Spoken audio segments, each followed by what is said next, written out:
Queridos irmãos, queridas irmãs, então esse vídeo de número 293, diálogo com a sombra, Hermínio Corrêa Miranda, teoria e prática da doutrinação.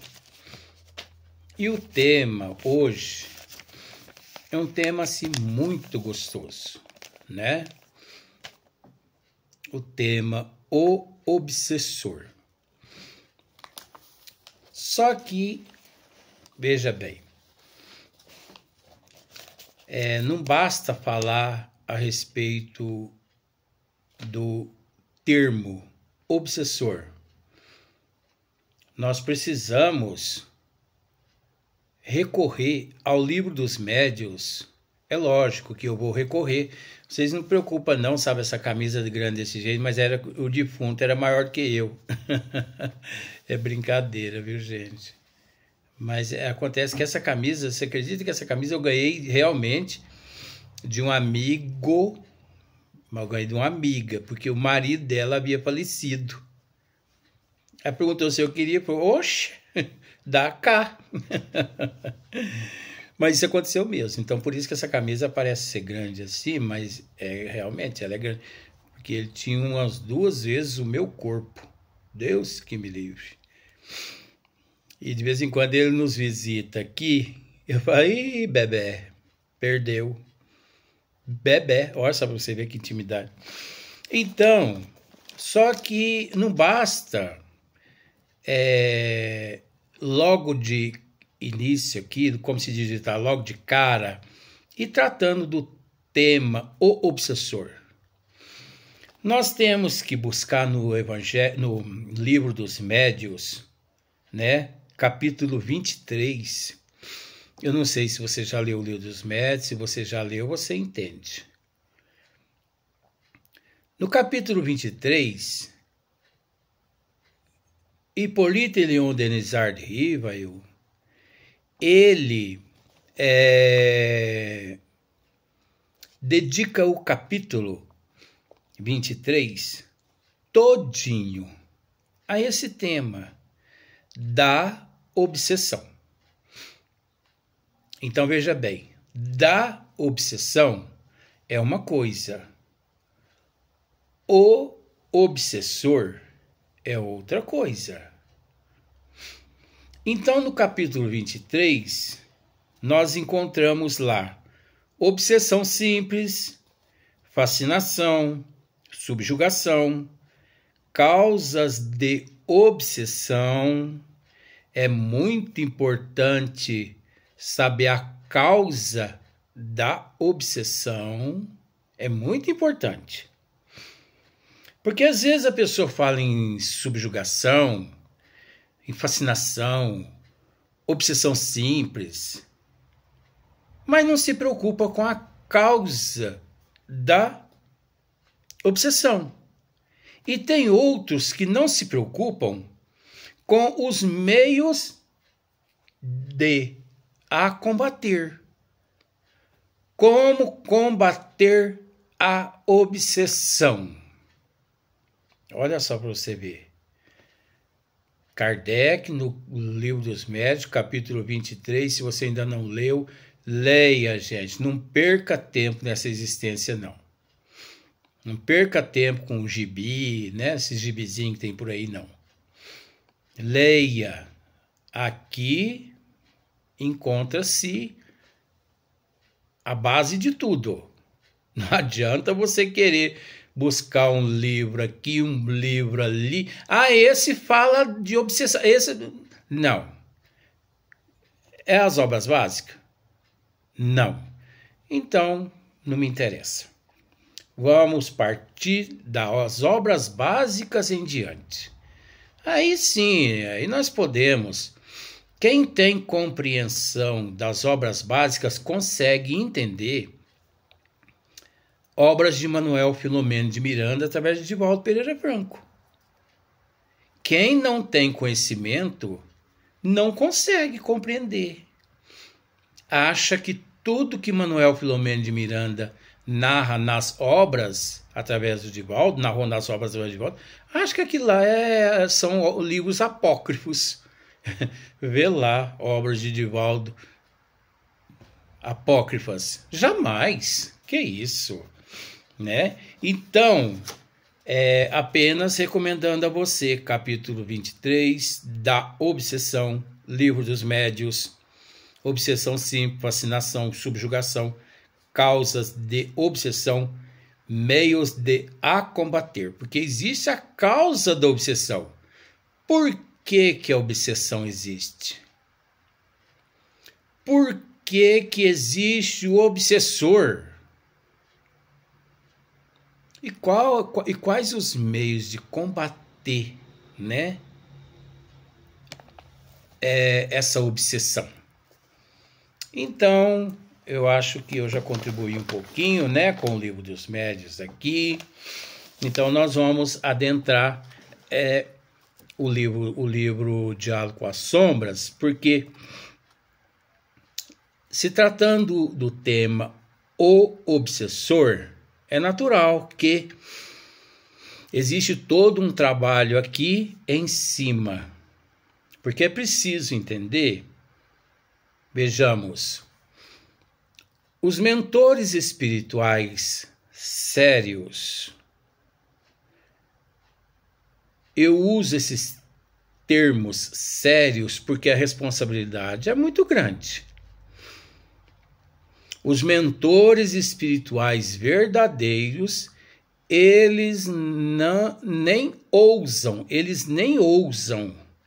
comparecer a uma casa sem preparo com espíritos verdadeiramente obsessor.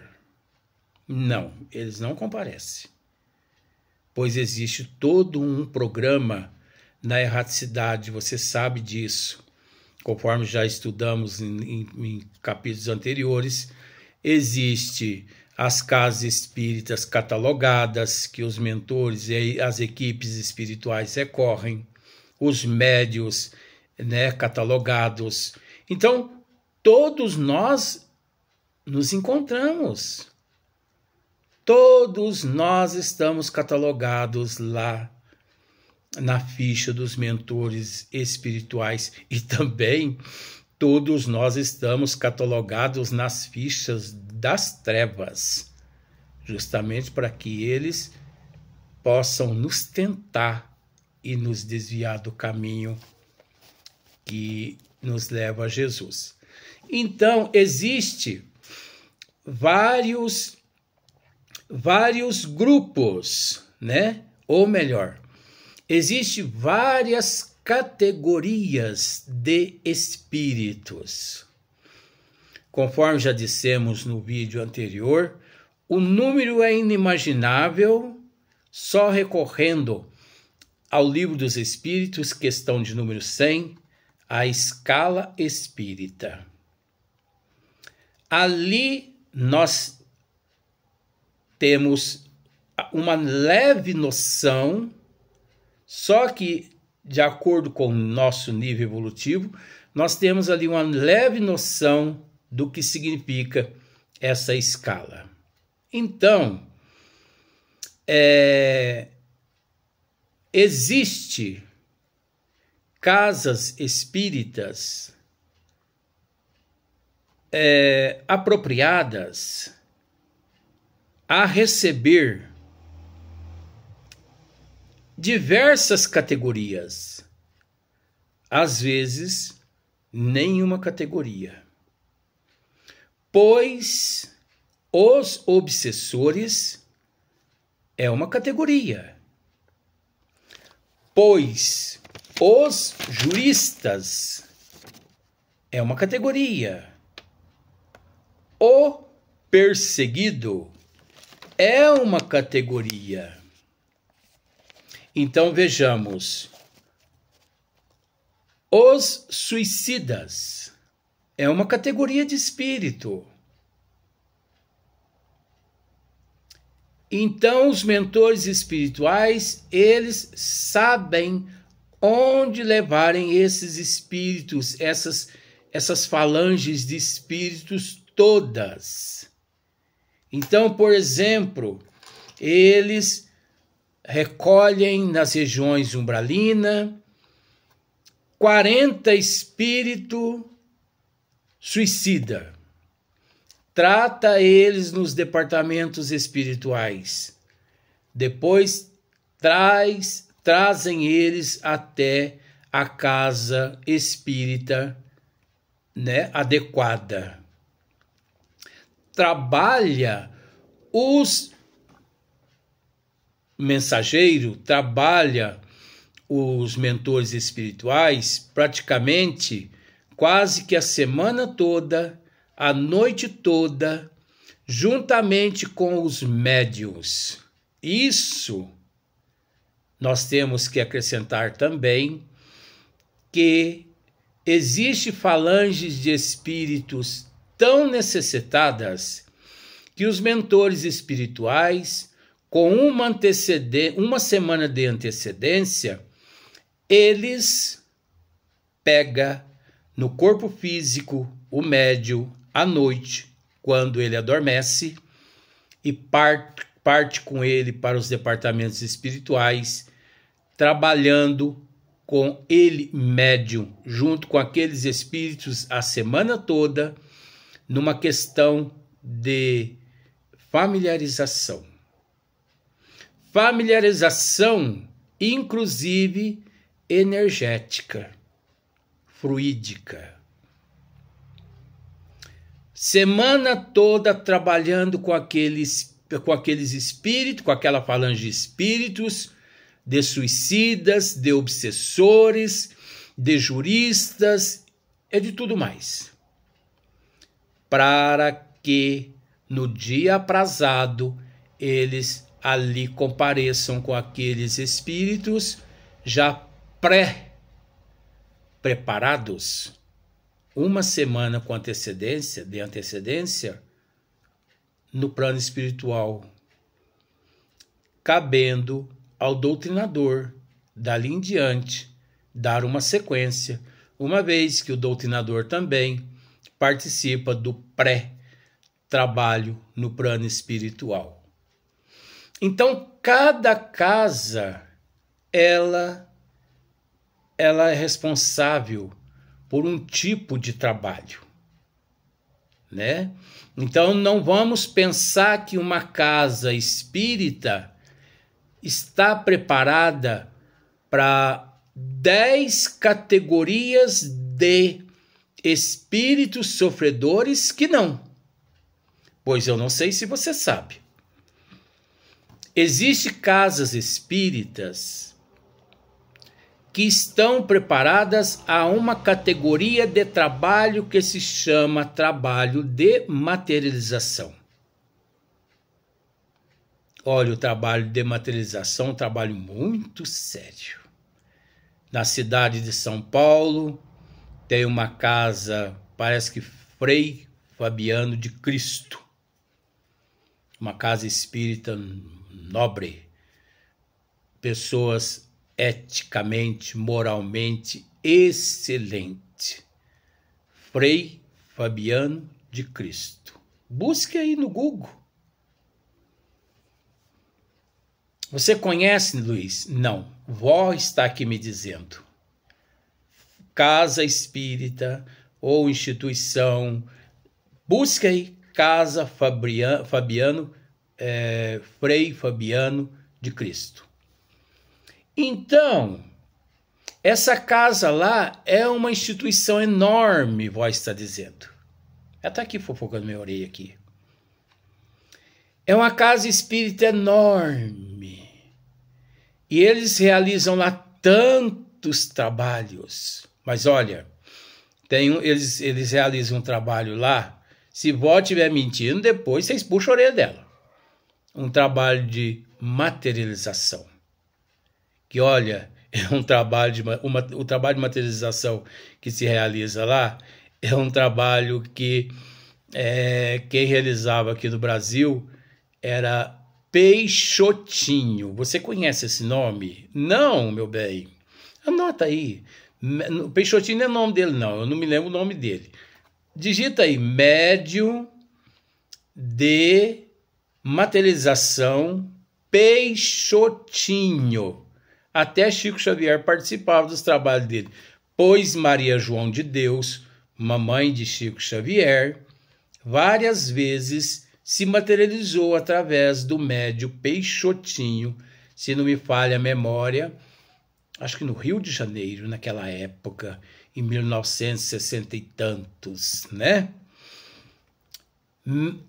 Considerado o maior médium de efeito físico, abaixo de Jesus, tá, gente? Pelo amor de Deus. Pelo amor de Deus. Mais de materialização, o maior de materialização. Tem muitos médios de materialização aqui no Brasil, muitos sérios, mas muitos não sérios, porque não optaram pelas obras de Kardec e estão por aí vendendo a mediunidade, comercializando a mediunidade. Havera se todos esses se conscientizassem da joia que eles possuem em mãos, que é esse atributo, porque essa mediunidade, mediunidade é um atributo, você entendeu? Muitas pessoas falam que mediunidade é uma dádiva, não tem nada de dádiva. Dádiva significa que a pessoa ganhou de Deus, e Deus não dá nada. Nós conquistamos tudo, é atributo, o espírito conquista. Então, na casa Frei Fabiano de Cristo, gente, entra nessa página, pelo amor de Deus.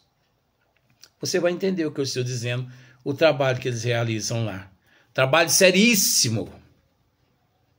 Seríssimo.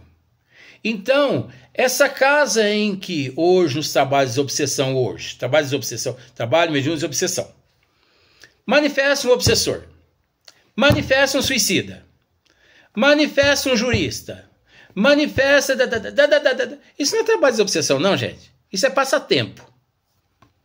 Isso é para desafogar a fila. Gostei dessa, bom. Foi a senhora mesmo que disse isso? Ah, foi eu, então? Isso foi eu. Quando não presta, sou eu, né? Tá bom. Então tá, eu disse, eu vou repetir. Isso é para desafogar a fila, sabe?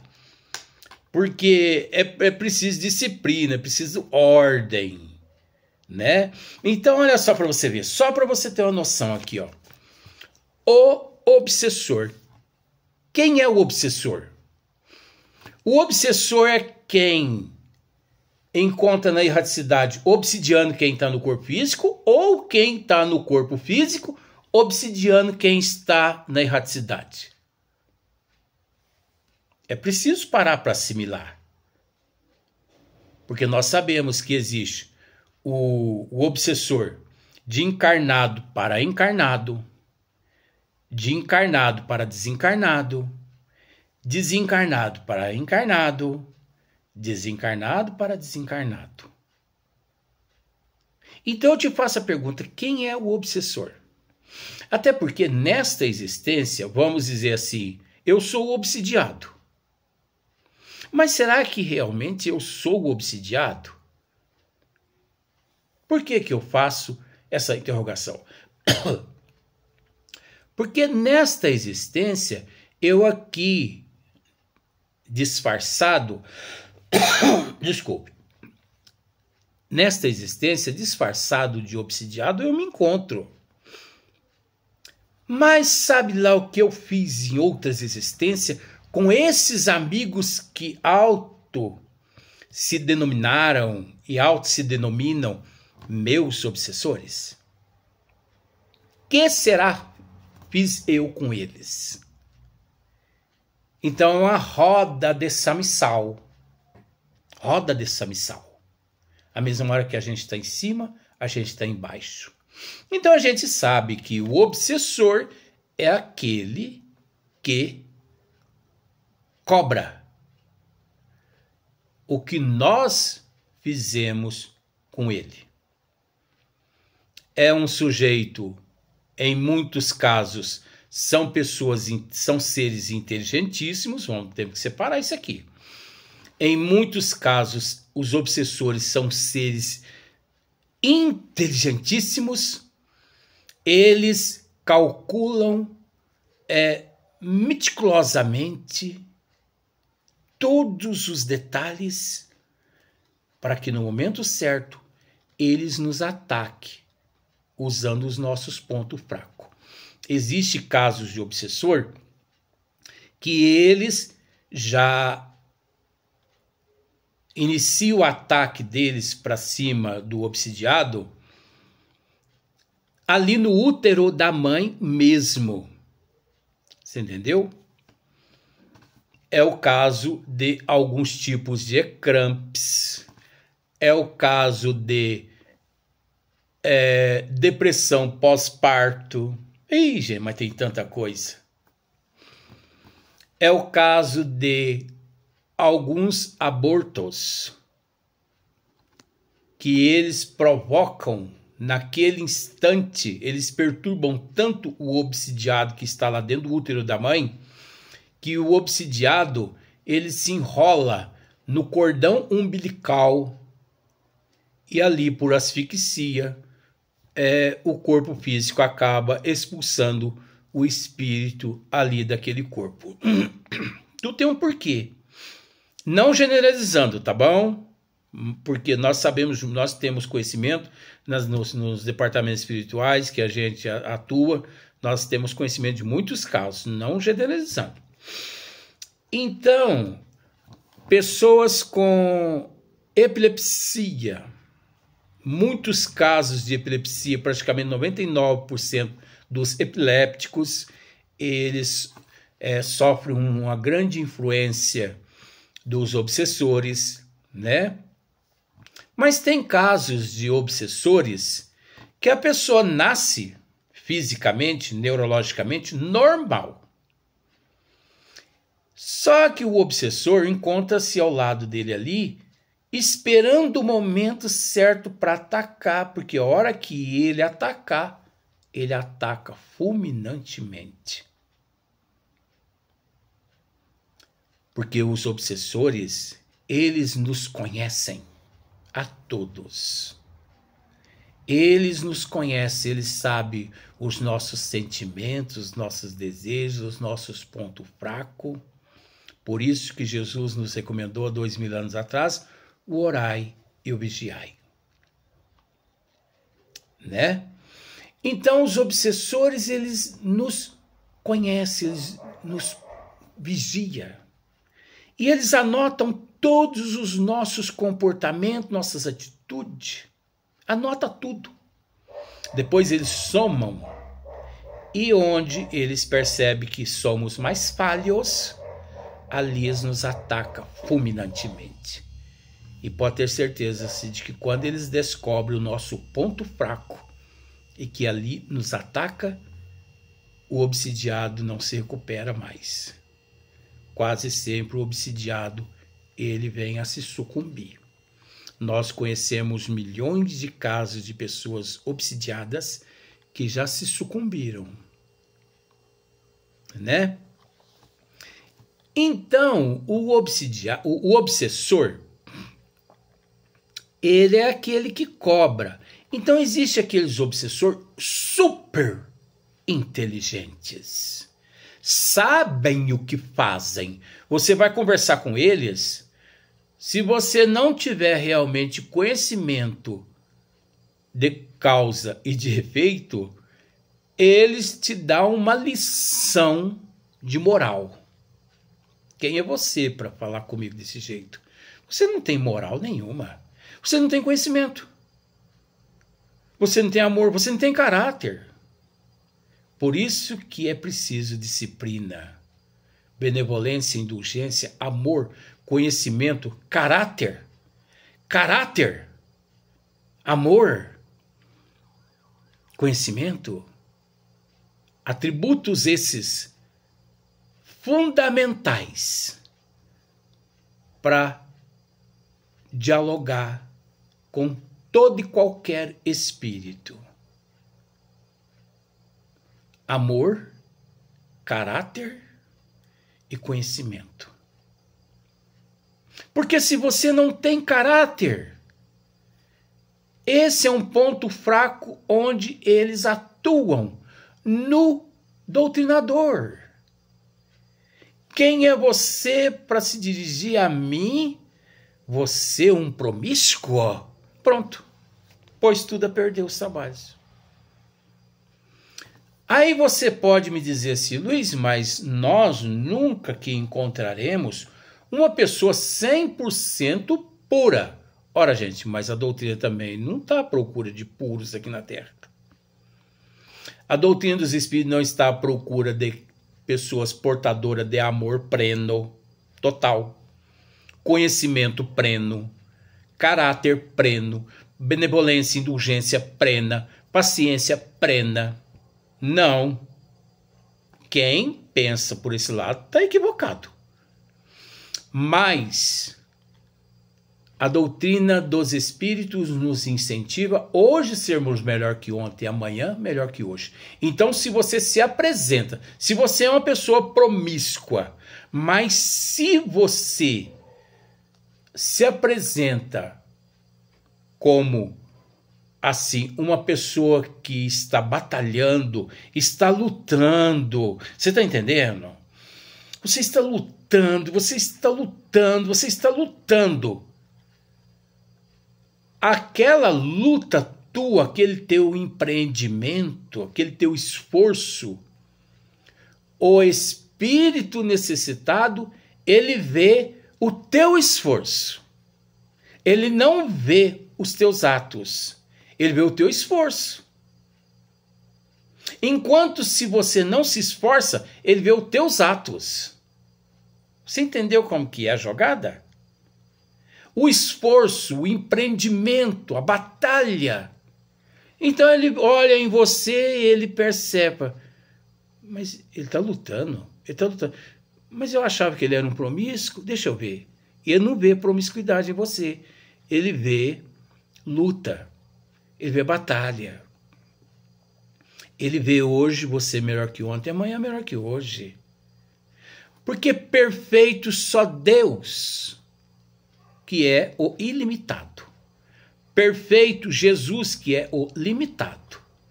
Nós nos encontramos em processo de evolução. Então, moral, amor, conhecimento, 3 atributos de extrema importância num trabalho sério de desobsessão, mediúnico de desobsessão. Sem esses 3 atributos, sem o esforço, o empenho desses atributos, sem a batalha, nem ousem a dialogar com espírito obsessor sério, gente. Nem ousem. Porque se você ousar, olha, pode acontecer ali uma catástrofe. Agora, é preciso dizer, benfeitor que é benfeitor de verdade, não comparece a uma casa espírita que eles sabem que ali não existe médiuns disciplinados, preparados e sérios, dotados de amor, de conhecimento e de caráter. Ah, mas na casa que eu pratico, que eu trabalho, eles comparecem. Quem? Vamos para o próximo vídeo?